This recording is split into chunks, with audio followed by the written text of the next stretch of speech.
Hello eighth class, welcome back on Saran classes. So eighth class में आपके सामने फिर हाजिर हूँ साइंस की एक और नई वीडियो के साथ। साइंस में हम डिस्कस कर रहे थे chapter number 7 conservation of plant and animals. So chapter के नोट्स हमने कंप्लीट कर लिए थे और हमने स्टार्ट की थी एनसीईआरटी के जितने भी हमारे पीछे बुक के अंदर क्वेश्चंस हैं उनको। सो क्वेश्चन नंबर 7 तक लास्ट क्लास में हम डिस्कस कर चुके हैं। उम्मीद करती हूँ सभी क्वेश्चन आपको अच्छे से समझ आ गए होंगे और पूरा चैप्टर भी आपको अच्छे से क्लियर होगा। सो अगर आपने अभी तक वो क्लास नहीं देखी है तो फटाफट से प्लेलिस्ट में जाके देख ले, क्योंकि आज हम डिस्कस करने जा रहे हैं एनसीईआरटी बुक के जो क्वेश्चन नंबर 8, 9 एंड 10 को। So let's start with question number 8। So students, question number 8 है हमारा, explain how deforestation lead to reduce rainfall. भाई क्यों जो लगातार ट्रीज को कट किया जा रहा है, फॉरेस्ट को कट किया जा रहा है, कि वो बारिश को कम करने के लिए रिस्पॉन्सिबल होता है। अब सबसे पहले तो हमें पता होना चाहिए कि जो प्लांट हम बार बार पढ़ चुके हैं, चैप्टर्स में भी पढ़ा है हमने और बहुत पहले दूसरे चैप्टर्स में भी पढ़ा है कि जो प्लांट होते हैं वो वाटर को ऑब्जर्व करते हैं फ्रॉम द सोइल, और फिर जो पानी प्लांट के अंदर आया वो इवापोरेट होके ऊपर स्काई के अंदर चला जाता है और क्लाउड की फॉर्मेशन ले लेता है। ठीक है, लेकिन अगर हम प्लांट को या ट्रीज को इसी तरीके से कट करते रहेंगे तो ना तो वाटर को ऑब्जर्व करने के लिए कुछ बचेगा और ना ही फिर वो क्लाउड की फॉर्म होगी, क्योंकि क्लाउड उस पानी को कितना, जो इवापोरेट होके क्लाउड के पास वाटर गया वो कितना अपने पास रखेंगे।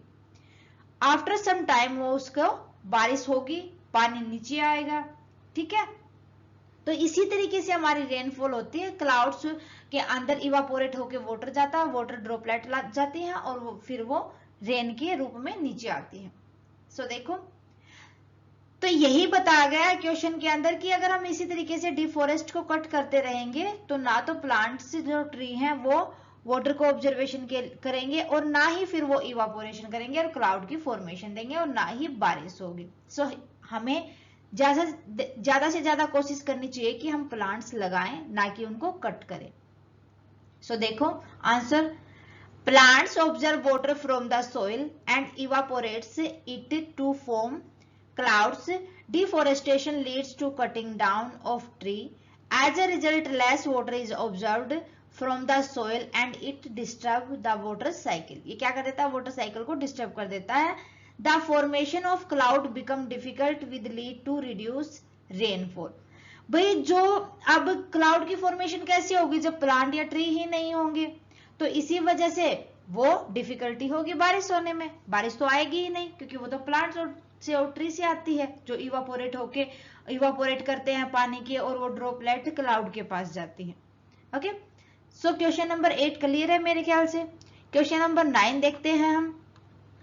Find out about national park in your city, identify and show their location on the outline map of India. भाई ये क्वेश्चन आपको खुद से करना है, मेरे को करवाने की नीड नहीं है।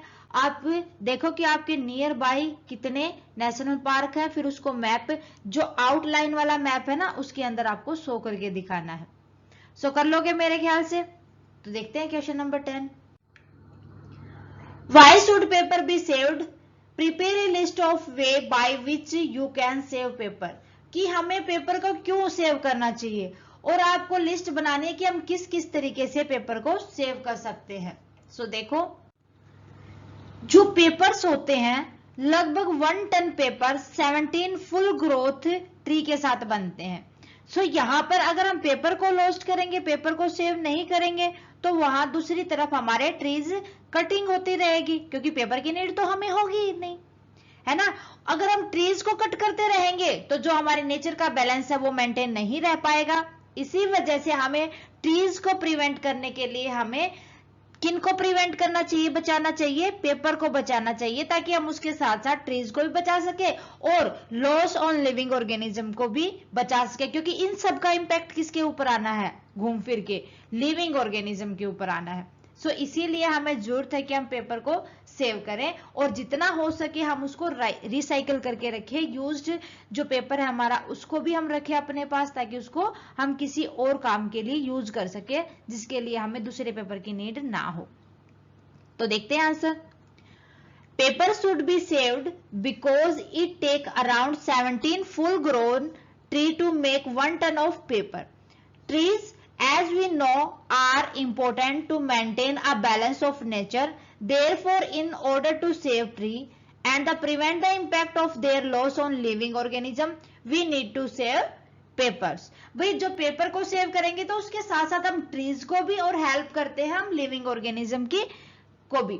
तो ये सारे के सारे तरीके होते हैं जिसके लिए हमें पेपर्स को सेव करना चाहिए. अब हम देखते हैं कि by which paper can be save. कुछ तरीके हम डिस्कस करते हैं जिनसे हम पेपर को सेव कर सकते हैं. सो सबसे पहले देखते हैं collect use paper and recycle it.